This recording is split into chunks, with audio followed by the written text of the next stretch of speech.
우리가 한평생 신앙생활을 하면서 그런 생각을 종종 합니다. 내가 평생 한결같이 주님만을 사랑할 수 있을까? 한평생 변함없이 주님만을 바라보며 살아갈 수 있을까라는 생각을 합니다. 우리 성도님들은 모르겠어요. 그런 생각을 하실 것 같아요. 정말 변함없이 하나님만을 평생 사랑할 수 있을까? 사실 성경을 읽다 보면 바울의 많은 동역자들이 등장합니다. 그 중에 데마라는 사람이 있습니다. 그런데 이 데마라는 사람을 보면 좀 마음이 안타까운 마음이 듭니다. 왜냐하면 데마는 바울이 데살로니가에서 말씀을 전할 때 그 말씀을 듣고 복음을 받아들였습니다. 그리고 그때 동역자로 헌신하고 바울과 동역하기 시작했습니다. 데마는 처음에 정말 열정을 가지고 사역을 했습니다. 바울을 따라다니면서 바울을 도왔습니다. 바울이 감옥에 갈 때까지 같이 감옥에 들어갔습니다. 데마는 늘 바울을 정말 섬겼고 따라다녔던, 정말 바울이 신임했던 동역자였습니다. 그래서 빌리몬서 1장 24절에 보면 성경이 이렇게 기록합니다. 나의 동역자 마가, 아리스다고, 데마, 누가라고 얘기합니다. 여기 가만히 보면 사실 이 순서가 그렇게 중요한 건 아니지만 그래도 이 순서 안에 뭔가 의미가 있습니다. 사실 어떤 영향력들이 이 순서들 안에 표현되어 있기 때문입니다. 그거 보면 여기 보면요, 이 데마가 누가복음을 기록한 누가보다 앞서 있는 걸 발견합니다. 근데 골로새서 4장 14절에 보면 성경이 이렇게 기록해요. 사랑을 받는 의원 누가, 데마가 너희에게 문안한다. 좀 바뀌었죠, 순서가? 순서가 바뀌었습니다. 누가가 먼저 왔다는 거예요. 그런데 디모데후서 4장 10절에 바울이 이렇게 기록합니다. 데마는 세상을 사랑해서 나를 버리고 세상으로 떠나갔다라고 얘기합니다. 마지막까지 복음을 전하고 신앙을 지키는 것이 너무 힘들었던 것 같습니다. 그래서 신앙을 버리고 바울을 버리고 떠나갔을 뿐만 아니라 데마는 신앙을 버리고 떠나가 버렸습니다. 이 한 성경학자가 데마에 대해서 이렇게 얘기하더라고요. 기독교 복음의 양지만을 쫓아갔던 사람이다. 글쎄 모르겠어요. 정말 양지만을 쫓아갔던 사람인지 모르겠지만 끝까지 주님을 사랑하는데 실패한 사람이었습니다. 그런데 반면에 오늘 본문에 나오는 마리아라는 한 여인이 있습니다. 이 여인은 주님을 정말 사랑했던, 끝까지 사랑했던, 그 예수님을 마음에 품고 끝까지 사랑한 여인이 바로 오늘 본문에 나오는 마리아입니다. 복음서 4복음서에 보면 마태, 마가, 누가, 요한에 바로 오늘 이제 예수님께 향유를 부은 사건이 나옵니다. 이 향유를 부은 사건이 나오는데 이 중에 마태복음과 마가복음과 요한복음은 동일한 사건이고요. 누가복음 7장은 다른 사건입니다. 그러니까 향유를 부은 사건이 나오는데 이 향유를 부은 사건이 두 가지 사건이라는 겁니다. 그러니까 우리가 이제 그걸 구별해야 돼요. 근데 마태복음과 마가복음과 요한복음에는 그 장소가 다 똑같습니다. 베다니라는 장소고 예수님께서 십자가에 돌아가시기 며칠 전에 일어난 사건입니다. 반면에 누가복음에 나오는 그 향유를 부은 사건도 그 이름이, 여인의 이름이 마리아긴 한데요, 거기 보면 그 동네에서 죄를 지은 한 여자라고 소개하는 것을 봐서 창녀였던 막달라 마리아를 이야기하는 것 같아요.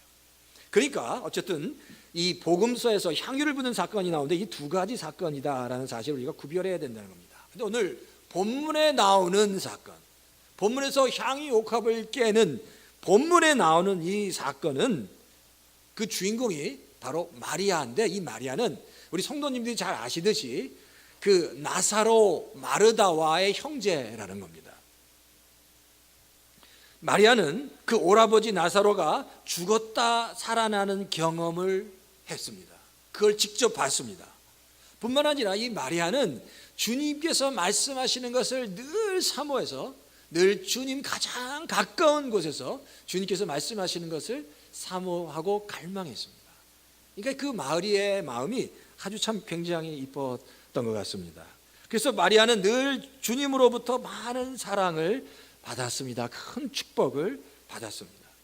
뿐만 아니라 오늘 본문에도 그래. 9절에 보면 이 마리아를 향해서 복음이 전파되는 곳마다 이 여인이 행한 것이 전해질 것이고 그 여인의 이름이 기념될 것이다 라고 성경은 기록하고 있습니다. 전무후무한 축복입니다. 있을 수 없는 전무후무한, 주님께서 이 여인을 위해서 엄청난 축복을 허락해 주셨습니다. 자, 그러면 도대체 이 여인이 예수님에게 이렇게 큰 칭찬과 축복을 받은 이유가 뭐냐는 겁니다. 이 큰 칭찬과 축복을 받은 이유가 뭐냐? 오늘 본문을 통해서 좀 살펴보겠습니다. 첫 번째는 사실 이 여인은 주님의 그 마음과 심령을 알았습니다. 오늘 본문 14장 1절에 보면 그 시기가 나옵니다. 14장 1절에 성경이 유월절과 무교절 이틀 전이었다라고 얘기합니다. 근데 이게 굉장히 중요한 단서예요. 유월절과 무교절 이틀 전이다라는 이야기는 바로 이런 얘기입니다. 바로 이 유월절 날 예수님이 십자가에 돌아가셨습니다. 유월절 날. 그러니까 지금 예수님이 돌아가시기 이틀 전에 일어난 사건이다라는 겁니다. 예수님이 돌아가시기 이틀 전에 이 마리아는 예수님께 향유 옥합을 깨고 향유를 부었습니다. 이 여인은 그러니까 결국 예수님이 곧 돌아가실 거라는 것을 알았다라는 거예요. 근데 이 성경을 읽어보면 제자들은 알지 못했습니다. 오히려 제자들은 이 여인이 예수님에게 향유 옥합을 붓는 것을 보면서 막 비난하고 비판을 하면서 어떻게 저렇게 비싼 것을 부을 수 있냐라고 따졌던 사람들이 제자들입니다. 그러니까 이 제자들은 예수님이 언제 돌아가실지도 알지 못했다는 거예요. 그러니까 예수님이 이 여인을 칭찬할 수밖에 없었다는 겁니다. 뿐만 아니라 14장 3절에 보면 성경이 이렇게 기록합니다. 예수께서 베다니에서 나병 환자였던 시몬의 집에 머무실 때 음식을 잡수시고 계시는데 한 여자가 매우 값진 순전한 나드 향유 옥합을 하나님께 주님께 드렸다라고 얘기합니다. 순수한 나드 향유 한 옥합을 예수님께 부었습니다. 오늘 본문에 가만히 보면 베다니에 사는 문둥병자, 나병 환자였던 시몬의 집에서 큰 잔치가 벌어졌던 것 같아요. 추측을 해보면 이 문둥 나병 환자였던 이 시몬도 예수님에게 고침을 받은 것 같아요. 그래서 이제 너무 감사해서 큰 잔치가 벌어졌는데 바로 그곳에 사실 이 여인은 바로 이 잔치에 초대받은 여인이 아니었습니다. 근데 초대받지 않았는데 예수님께서 그곳에 음식을 드시고 식사를 하는 도중에 이 초대받지 않은 여인이 들어온 겁니다. 그래서 주님께 들어와서 향유를 부었다라는 거예요. 근데 어떤 성경에 보면 이 여인이 예수님께 머리에 향을 부었다라는 성경도 있고 발에 향유를 부었다라는 것도 있습니다. 뭐가 맞나? 둘 다 맞습니다. 머리에도 붓고 발에도 부었다라는 겁니다. 근데 머리에 붓고 발에 부었을 뿐만 아니라 이 여인은 자신의 머리를 풀어서 그 머리로 수건 삼아 예수님의 발을 닦았다라고 성경은 얘기합니다. 자신의 머리를 풀었습니다. 그리고 그 머리를 수건 삼아 그 향유를 닦았다. 무릎을 꿇고 닦고 울면서 그 발에 입맞춤을 했다. 한번 그 광경을 한번 생각해 보십시오. 얼마나 충격적. 갑자기 한 여인이 나타났는데. 사실 근데 더 충격적인 건 그겁니다. 이 여인이 드린 향유였습니다. 본문에 보면 이 여인이 사용한 향유는 나드라고 해요. 나드. 사실 근데 이 나드는요, 그냥 일반적인 향유가 아니라 장례용 향유입니다. 그러니까 시체가 썩는 것을 방지하는 향유라는 겁니다. 아주 비싸고 부자들만 이렇게 가질 수 있는 아주 고급의 향유였습니다. 근데 놀라운 건 이 시체에만 사용하는 이 향유를 이 여자가, 이 마리아가 예수님께 부었다라는 겁니다. 죽은 사람에게 부어야 되는데 산 사람에게 그 향유를 부었다는 겁니다. 그러니까 주변 사람이 그걸 안 거죠. 이게 나더라는 걸 아는데 살아있는 예수님께 향유를 부었으니 그것이 얼마나 큰 신뢰였냐는 거예요. 사람들이 그것을 보고 또 비난하기 시작했습니다. 어떻게 살아계신 예수님께 죽은 시체에게 붓는 그 향유를 사용할 수 있느냐라고 그들이 그 여인을 비난하기 시작했습니다. 저 여자 미쳤다, 저 여자 미쳤다라고 그 여자를 비난한 겁니다. 근데 사실 주변에 있는 사람들은 몰랐습니다. 예수님이 곧 십자가에 달려 돌아가신다는 것을 알고 있는 사람은 아무도 없었다는 겁니다. 오직 예수님과 그 여인밖에 알지 못했다라는 겁니다. 그러니까 예수님이 그 여인을 보고 칭찬할 수밖에 없는 겁니다. 그 여인은 자신의 죽음을 예비했기 때문입니다. 성경에도 예수님이 그렇게 말씀하세요. 8절에 보면 이 여자는 자기가 할 수 있는 일을 다 했다는 겁니다. 곧 내 몸에 향유를 부어서 내 장례를 위하여 할 일을 미리 한 셈이다라고 8절에 얘기해요. 근데 예수님이 얘기해도 그 자리에 있는 어떤 누구도 예수님이 곧 십자가에 달려 돌아가실 것을 알지 못했다라는 거예요. 근데 그 여인만, 마리아만이 알고 있었다는 겁니다. 그게 예수님에게 감동이었을 겁니다. 예수님의 큰 감동일 수밖에 없다는 겁니다. 네, 7절에 보세요. 7절. 자, 7절을 제가 다시 한번 읽겠습니다. 이 7절을 가만히 보면 보세요. 제가 한번 7절 다시 한번 읽어드릴게요. 가난한 사람들은 늘 너희와 함께 있으니 언제든지 너희가 하려고만 하면 그들을 도울 수 있다. 그러나 나는 언제나 너희와 함께 있는 것이 아니다. 언제나 너희와 함께 있는 게 아니다. 이게 도대체 무슨 말씀이냐? 내가 언제나 너희와 함께 할 수 없다는 거예요. 그러면서 8절에 다시 이렇게 말씀하세요. 이 여자는 자기가 할 수 있는 일을 하였다. 곧 내 몸에 향유를 부어서 내 장례를 위하여 한 일을 미리 한 셈이다 라고 예수님께서 말씀하고 있다는 거예요. 근데 이 여인이 한 행동을 보면 예수님께서 이 여인의 한 행동을 통해서 말씀하시고자 하는 게, 이 여인은 바로 주님께 예배를 드린 겁니다. 가장 최고의 것으로 가장 최선을 다해서 주님께 예배하고 있다는 거예요. 이게 바로 예배의 정신이고 예배의 핵심입니다. 가장 소중한 것으로 가장 최고의 것으로 주님께 바로 이 마리아는 예배를 드렸다라는 겁니다. 근데 그런 것 같아요.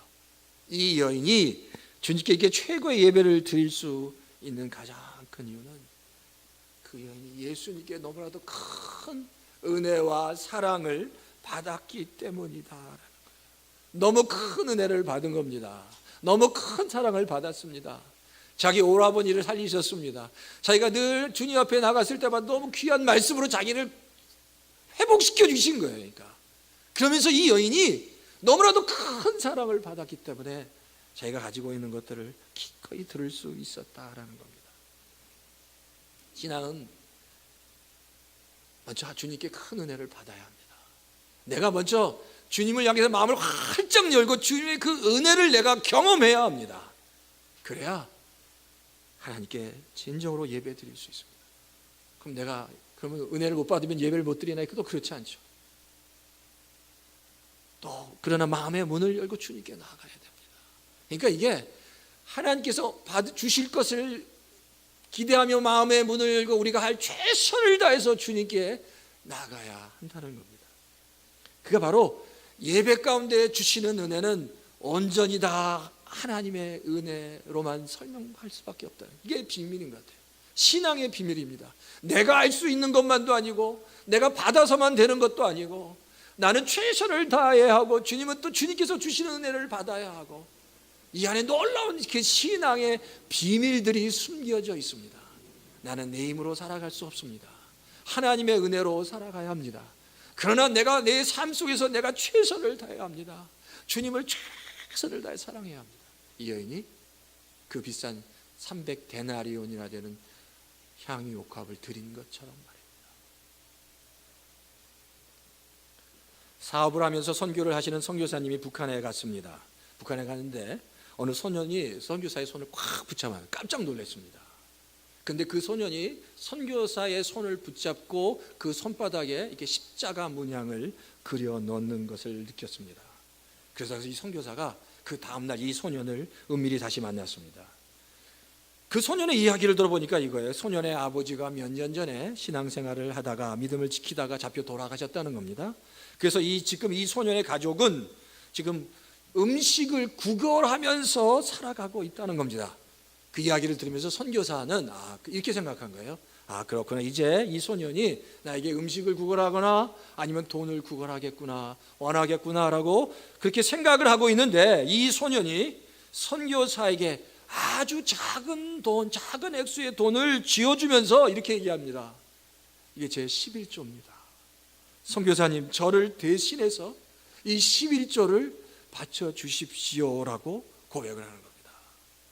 그 이야기를 듣는 순간에 선교사님은 큰 충격을 받았습니다. 그러면서 이 소년이 선교사님에게 얘기합니다. 선교사님, 저에게 세례를 좀 베풀어 주시지 않겠습니까? 세례를 베풀어 주시고 제가 성찬에 참여하기 원합니다 라고 고백을 하는 겁니다.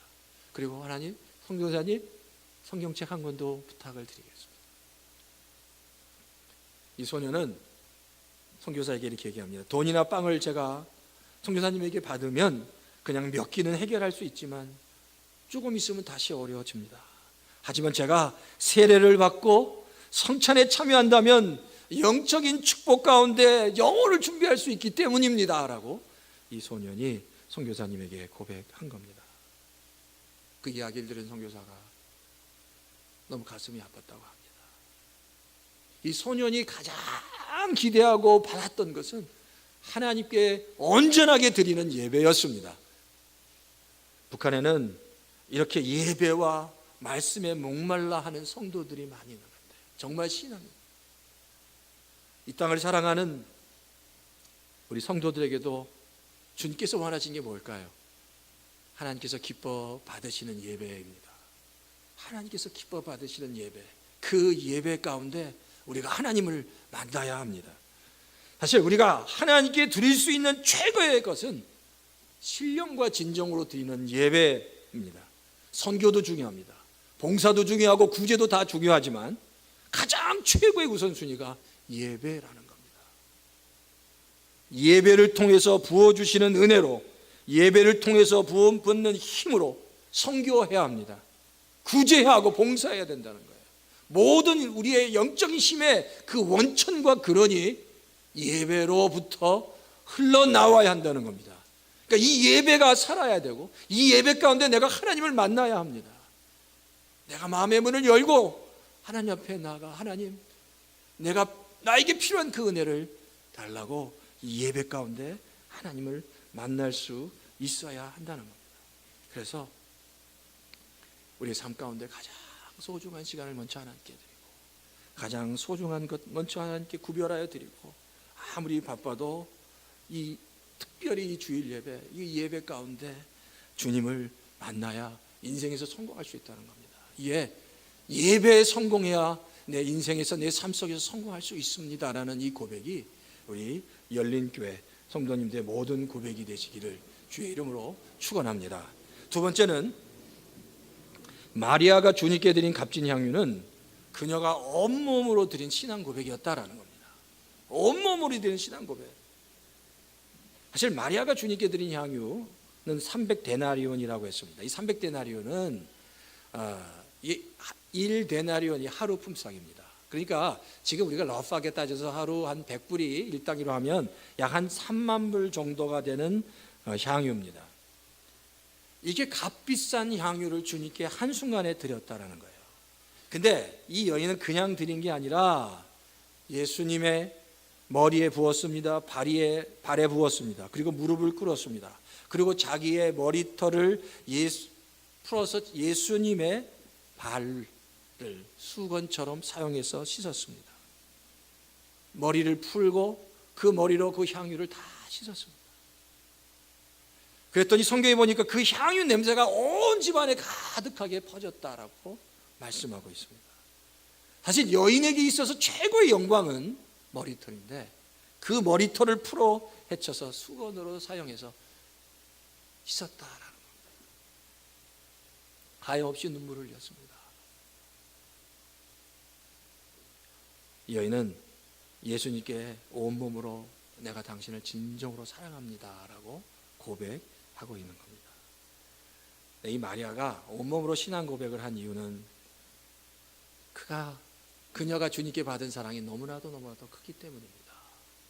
마리아는 너무너무 큰 사랑을 주님께 받았습니다. 그래서 그 향유가 낭비가 아니었어요. 근데 주변에 있는 사람은 그걸 낭비라고 얘기합니다. 왜 그런 낭비를 하냐고 얘기합니다. 근데 그 여인에게는 낭비가 아니었습니다. 온전히 주님만을 사랑하고 주님께 몰입하는 겁니다. 다른 사람의 이야기가 들리지 않습니다. 주님만을 향하는 것, 주님만을 향한 사랑을 고백으로 표현하고 있다는 겁니다. 요한복음 21장에 보면 부활하신 예수님이 베드로를 만나는 장면이 나옵니다. 부활하신 예수님이 베드로를 만나서 이렇게 말씀합니다. 요한의 아들 시몬아, 내가 다른 사람보다 나를 더 사랑하느냐? 내가 이 사람들보다 나를 사랑하느냐? 내가 이 사람보다 나를 사랑하느냐? 3번 묻습니다. 요한의 아들 시몬아, 내가 다른 사람보다 나를 더 사랑하느냐? 라고 묻습니다. 그때 아주 집요하게 예수님이 물으니까 베드로가 가슴을 찢으면서 너무너무 가슴 아파하면서 예수님께 대답합니다. 왜? 자기가 이미 예수님을 3번이나 부인했잖아요. 그러니까 너무너무 가슴이 아픈 거예요. 가슴을 쓸어내리면서 주님, 내가 주님을 사랑하는 걸 당신이 더 잘 아시지 않습니까? 라고 고백합니다. 그 말씀을 듣고 주님이 바로 베드로에게 내 양을 먹여라, 내 양을 쳐라, 내 양을 먹이라고 얘기합니다. 근데 이 말씀은, 이 말씀에 그 주님의 그 의도를 잘 살펴봐야 합니다. 주님께서 먼저 나를 사랑하고 있냐고 묻습니다. 나를 정말 사랑하냐라고 먼저 묻는 거예요. 먼저 나를 사랑하냐? 그 베드로가 사랑합니다 라고 하니까 그 다음에 내 양들을 먹이라고 말씀하고 있다는 겁니다. 또 원로 목사님이 젊은 목사님들에게 하신 말씀을 제가 기억합니다. 이 원로 목사님이 그러는 거예요. 여러분, 성도님을 사랑하지 마십시오. 성도님들을 너무 많이 사랑하면 상처받는 일밖에 없습니다. 성도님 많이 사랑하면 상처받는 일밖에 없습니다. 라고 그러시면서 예수님만 사랑하세요. 예수님만 사랑하세요. 예수님 사랑하면 성도님들은 저절로 사랑할 수 있어요. 라고 말씀하시는 것을 제가 들었습니다. 젊었을 때는 그 무슨 말씀인지 잘 몰랐어요. 근데 나이가 들어가면서 시간이 흘러가면서 그 목사님의 말씀이 무슨 뜻인지 알게 됐습니다. 사실 목회자는 성도들 때문에 울고 웃습니다. 성도들 한 분 한 분 때문에 울기도 하고 웃기도 하고 가슴이 찢어지기도 하고 너무 행복하고 기쁘기도 합니다. 그런데 그 목회자가 그렇게 성도들을 사랑하지만 목회자가 늘 사랑해야 될 사랑의 대상은 성도가 아니라 하나님이라는 겁니다. 하나님을 사랑해야 된다는 겁니다. 예수님을 사랑해야 된다는 겁니다. 근데 놀라운 건 주님을 사랑하게 되면 그 다음에는 성도는 자연스럽게 사랑하게 된다는 겁니다. 근데 이게 참 미스테리고 비밀입니다. 주님을 사랑하는데, 주님만을 사랑하는데 그 주님의 사랑이 자연스럽게 성도의 사랑으로 간다는 겁니다. 주님을 더 깊이 사랑하면, 더 많이 사랑하면 그것이 성도를 사랑하게 된다. 비밀이고 신비입니다. 그러나 여전히 스트러글링 하시니까 목회자가 성도들에 대한 편지를 쓴다거나 글을 쓰라고 하면 소설을 쓸 것 같아요. 소설이나 장편 소설이 나옵니다. 장편 소설이 그 마음을 다 기록하면. 근데 제가 분명한 건 그래요. 성도든 목회자든 제일 먼저 주님을 주님을 정말로 사랑하면 그 다른 문제들이 자연스럽게 해결되는 겁니다. 가장 중요한 우선순위는 철저하게 예배 가운데 하나님을 만나고 그 예배 가운데 하나님의 사랑을 경험하고 주님을 사랑할 때 우리 인생 가운데 있는 문제들이 해결될 수 있다는 겁니다. 오직 주님만을 바라볼 때 바로 향유옥합을 주님께 드린 그 여인처럼 오로지 주님만 바라본 겁니다. 주님만 바라보는 성도가, 주님만 바라보며 나가는 성도 가운데 하나님의 놀라운 은혜를 허락해 주신다는 겁니다. 그게 하나님께서 우리에게 주신 은혜요 사랑입니다. 내가 할 수 없습니다. 사실 내가 주님을 사랑하는 것도 쉽지 않습니다. 내 힘으로 할 수 없습니다. 하나님이 부어주시는 힘으로 해. 이 모든 게 다 은혜입니다. 은혜 아니면 내가 설 수 없습니다. 은혜 아니면 아무것도 할 수 없습니다. 십자가의 사랑과 능력 아니면, 주님께서 부어주신 놀라운 사랑 아니면 우리가 아무것도 할 수 없다는 겁니다. 그러니까 그런 것 같아요. 하나님만 바라보는 것, 주님만 바라보는 신앙, 그리고 주님 내가 주님의 은혜가 필요합니다. 주님의 사랑이 필요합니다. 도와주십시오. 채워주십시오. 그 힘으로, 그 은혜로, 그 능력으로 승리하며 살아갈 수 있게 해주십시오 라고 주님 앞에 우리 고백하시는, 그래서 주님 앞에 주님과 1대1로 다시 주님의 큰 사랑으로 다시 충만하게 채움받고 다시 일어나고 회복하시는 우리 열린교회 모든 성도님 다 되시기를 주의 이름으로 축원합니다.